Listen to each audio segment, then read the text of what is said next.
Hi everyone, I'm David Aragona and welcome to the 2021 TimeformUS Road to the Derby series. It's a big weekend on the Kentucky Derby Trail. We've got 3 prep races, all offering 50 Kentucky Derby qualifying points to the winner of each of these races, the Gotham, the Tampa Bay Derby. But in this video, we're going to take a look at the Grade 2 San Felipe at Santa Anita. It's race 6 on a stakes-laden card out in California. Let's throw up the field and take a look at the 7 runners in this race. Haven't seen the morning line yet, but I would imagine that the number 1, Life is Good, is going to be the prohibitive favorite for Bob Baffert. This horse is widely regarded as one of the top early contenders for the Kentucky Derby. Certainly Bob Baffert's best chance to win the Kentucky Derby this year, but he's facing a pretty competitive field. His very talented stablemate, the number 3, Medina Spirit, as well as an impressive debut winner, Dream Shake, and Roman Centurion, who'll be a late threat if the pace heats up on the front end. And speaking of the pace, let's take a look at the TimeformUS pace projector before we get into each of these contenders. No pace characterization for this race, not expecting a particularly fast or slow pace, but you do see the 2 Bob Baffert runners shown out towards the front end, those being the number 1, Life is Good, and the number 3, Medina Spirit. Given that these horses are both coming from the same barn, I'm not going to imagine that they'll hook up in an early duel, but Life is Good is a horse that can get very keen in the early stages of his races. So if another horse is anywhere near him in the early going, he could be one that runs off a little bit. So you do want to be aware of that with a horse who's going to be a very short price. The number 5, the great one who's shown in third, he also has tactical speed and he's been on the lead in some prior starts. And we don't really know what we're going to get from the number 2, Dream Shake, who's only sprinted in his career. This will be his first 2-turn test. If things do heat up, though, the number 7, Roman Centurion, who's at the back of the pack, he'll be the most dangerous late threat in this race. Let's get into these major contenders, beginning with that likely favorite, the number 1, Life is Good. This horse is 2 for 2 in his career. He's provoked a lot of comparisons to Authentic, last year's Kentucky Derby winner, based partly on who's training him, the ownership group, a lot of things, the way he runs, the fact that he's a son of Into Mischief. Let's take a look at his last race in the Sham, where he beat Medina Spirit, who's also in this race. That's Life is Good on the front end in those white silks, who spurted away to a clear lead on the far turn.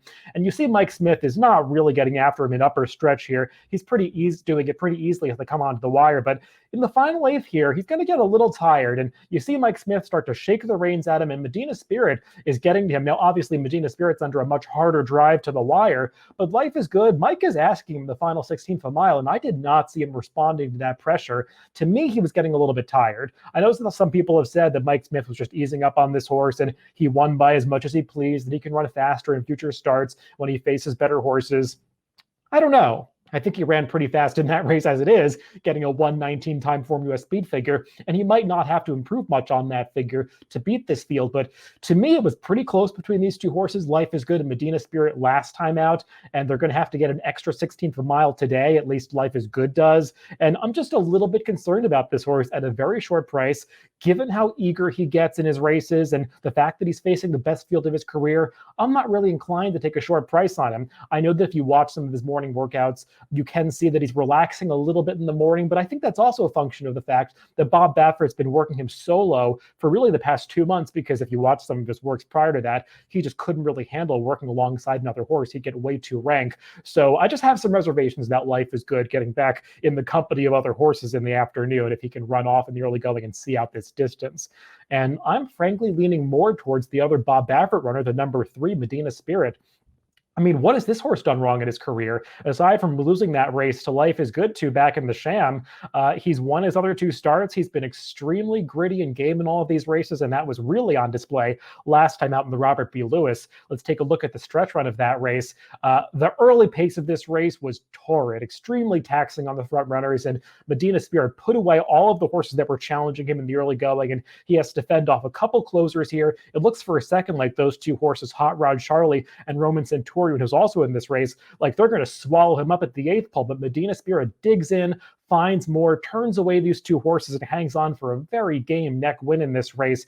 The speed figure came back 1:16, just a little bit lower than the one that he got in the Sham. You see in the TimeformUS PPs, though, he got a big pace bonus of 6 points up from the 1:10 final time figure for that race, because you see in the early pace figures for that race, the first 2 calls are coded in red. He got a 1:50 TimeformUS pace figure for those first 2. That's extremely fast for a 1:16 dirt race. And part of that is just a function of the the way the Santa Anita main track plays. It's very slow and tiring. But what I like about Medina Spirit is that he's shown the stamina to handle that kind of tiring course and still keep going at the end of his races. He's not as flashy as Life is Good, not as brilliantly fast, but I think he's got more of a right to get this distance, and I like the fight that he shows in his races. So given the competitive nature of this field, and given that he's going to get probably a perfect trip sitting outside of his stablemate, I'm leaning towards Medina Spirit at a better price.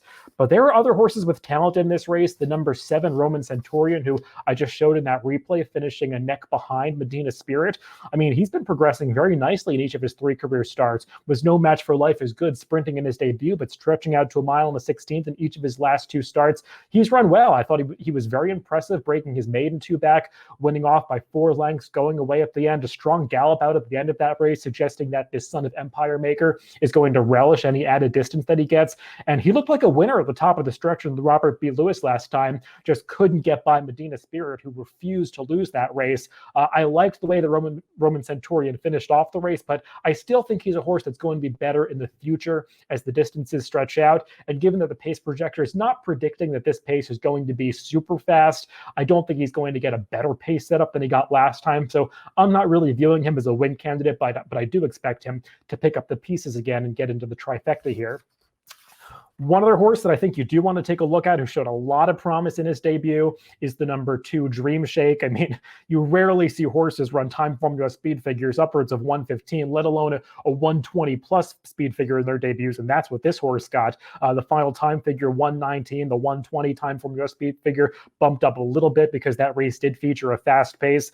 If you're looking at the raw fractions, completely ignore those because they were wrong. They've been having some timing issues in the 6.5 and 7 furlong races at Santa Anita. But this horse looked great in that debut. And let's take a look at the stretch run of that race. He didn't have a lot of speed on the back stretch, was about 5 lengths off the pace in the early going towards the back of the pack, but he looped the field very impressively on the far turn, took the lead at the quarter pole, and he strides away from this field very nicely in the late stages. And there was a highly touted Bob Baffert horse in this race, Bezos. He didn't really do much running though, but there were other good horses in this race. Mr. Impossible, who finishes 3rd, he had run very well in his debut. He's actually coming back in the last race of the day at Santa Anita on Saturday. But other horses in this race had shown promise before, so that speed figure to me of 120 totally checks out. And if he can repeat that stretching out in distance, he's a major factor here. It's just such a big hurdle to go from 6.5 furlongs in the first start to a mile on the 16th against stakes horses in the second start, stretching out 2 furlongs.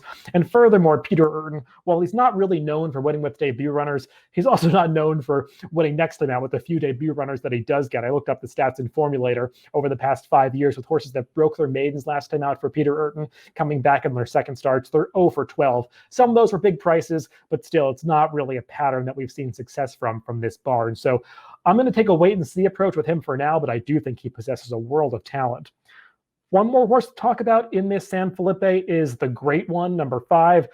He's going to have speed to the outside of those 2 Bob Baffert runners, and we'll take a look at his maiden breaking score last time, where he went off by 14 lengths. Not quite as fast as Dream Shake, but equally impressive as he puts away this 3-horse field very impressively in the stretch. Now, I'm not really sure what was behind him. There was a Bob Baffert runner who was highly touted, who didn't do much running. The runner-up, Affable, he's okay. But obviously the Great One was just in a different league than these horses, winning off by 14 lengths. And he had shown promise prior to this because in his race coming into this maiden start, he had been second in the Grade 2 Los Alamitos Futurity behind Spielberg. Yet another bad Bob Baffert runner, though more of a 3rd or 4th stringer in that barn. And we saw Spielberg come back last weekend to be second to Essential Quality, but really a non-threatening second.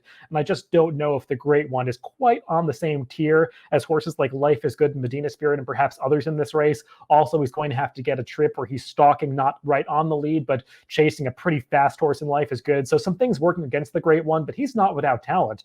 And just real 5 very talented horses in the San Felipe. We'll see how they sort themselves out. We'll throw out my picks, though. I'm going with the number 3, the Great One, the other Bob Baffert runner in this race, as I said.